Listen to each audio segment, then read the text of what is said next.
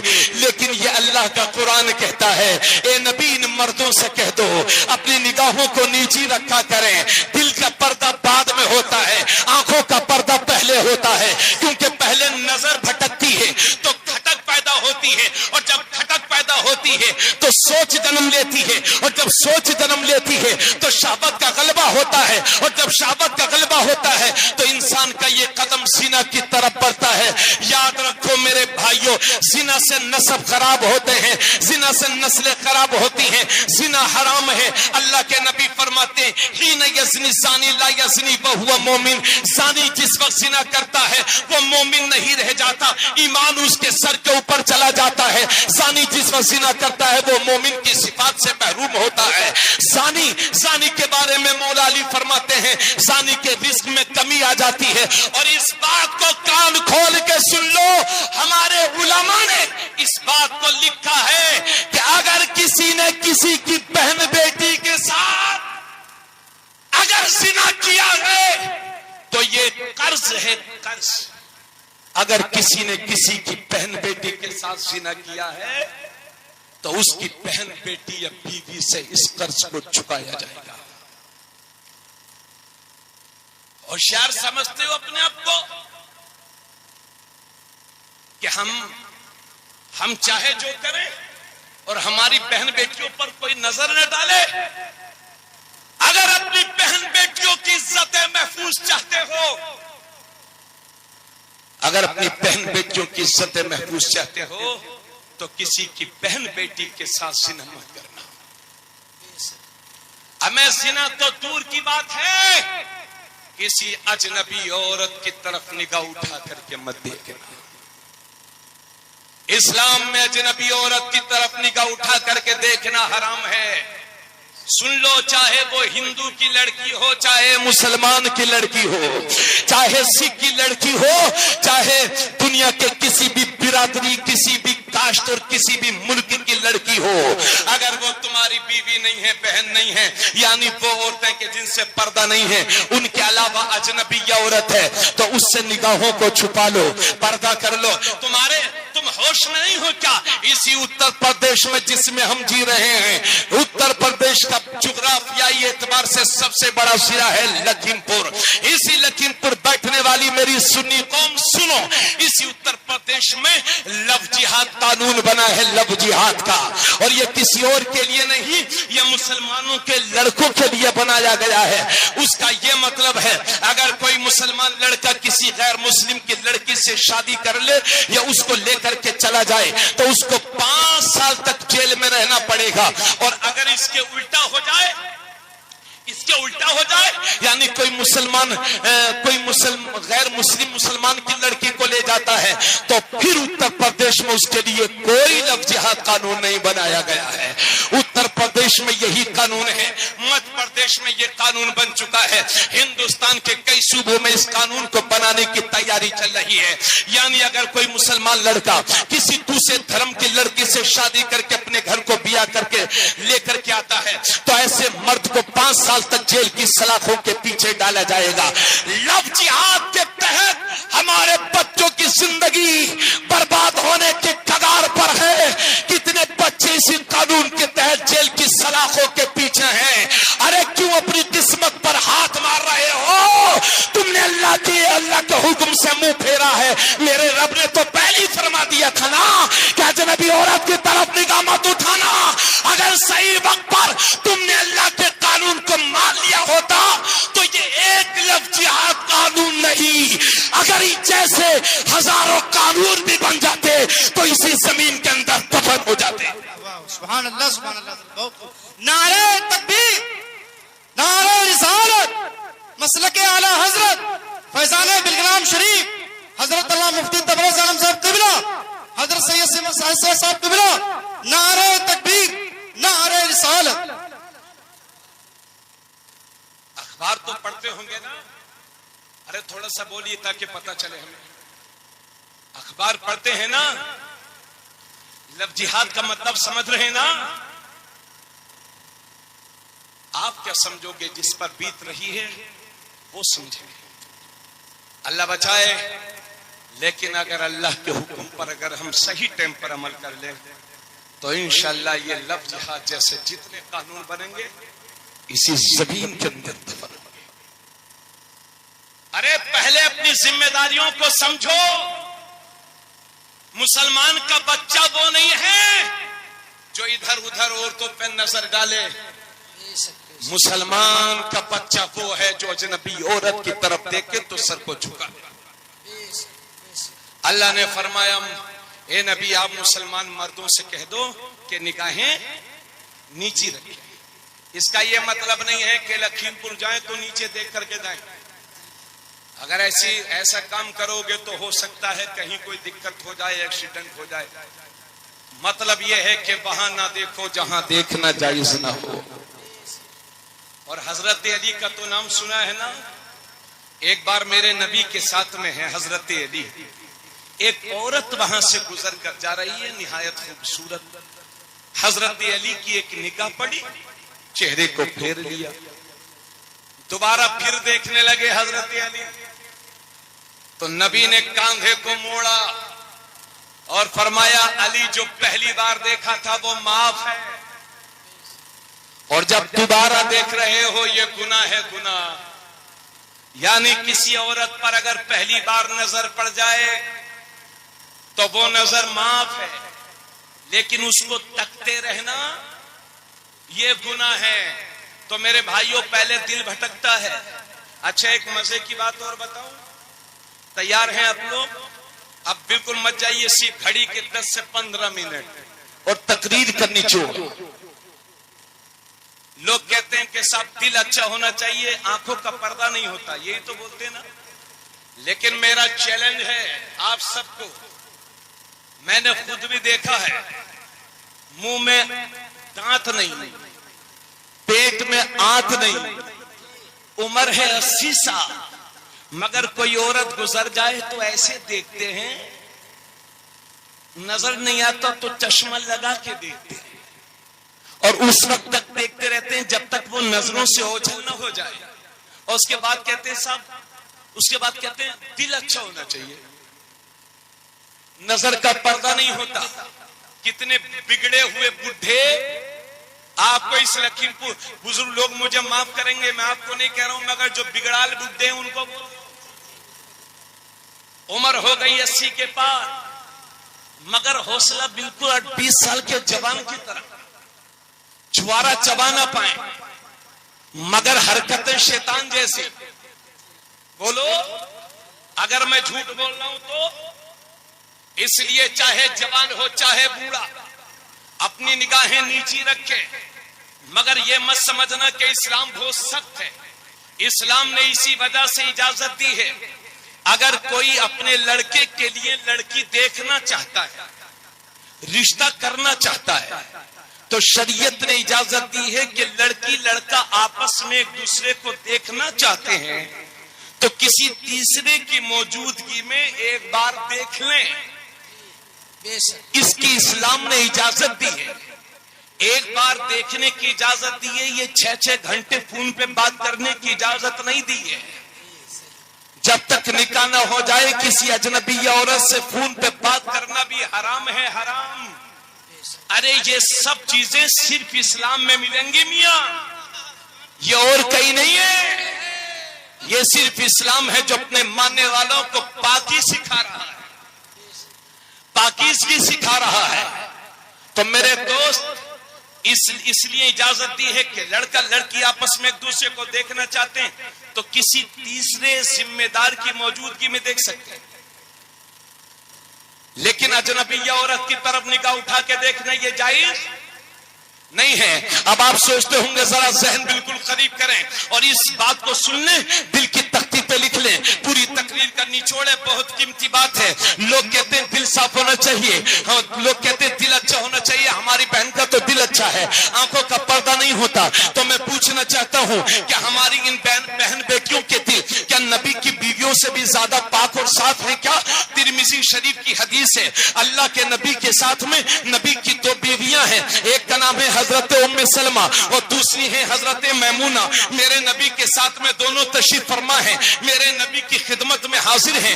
اتنے میں سامنے سے ایک صحابی چلے آ رہے ہیں جن کا نام ہے حضرت عبداللہ ابن مکتوم۔ ان کی ظاہری بصارت جا چکی تھی، یعنی وہ نابینا تھے، وہ دیکھ نہیں پاتے تھے۔ نبی اپنی دونوں بیویوں کے ساتھ ہیں اور سامنے سے حضرت ام سلمہ، حضرت میمونہ، حضرت ام سلمہ دونوں نبی کے ساتھ میں ہیں اور سامنے سے حضرت عبداللہ ابن مکتوم جو نابینا ہے وہ تشریف لا رہے ہیں۔ میرے نبی نے جب حضرت عبداللہ ابن مکتوم کو دیکھا کہ میری طرف آ رہے ہیں، نبی کے گھر کی طرف آ رہے ہیں، تو نبی نے اپنی دونوں بیویوں سے فرمایا پردہ کر لو، آڑ میں ہو جاؤ، حجاب کر لو، پردہ کر لو۔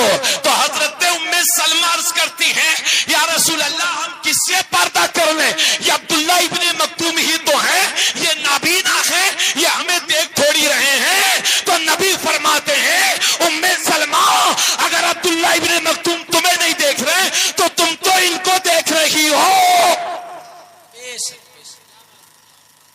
ارے جب کائنات کا نبی اپنی بیویوں کو ایک نابینا سے پردہ کرنے کا حکم دے رہا ہے تو کیا یہ میری بہن بیٹیاں، آپ کی بہن بیٹیاں 1400 سال کے بعد پردے آنکھوں والے سے پردہ نہیں کریں گی؟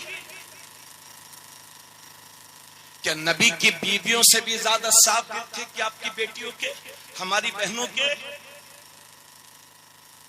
اس لیے عورتیں بغیر برقع، بغیر حجاب کے اپنے گھروں سے نکلنا چھوڑ دیں۔ میری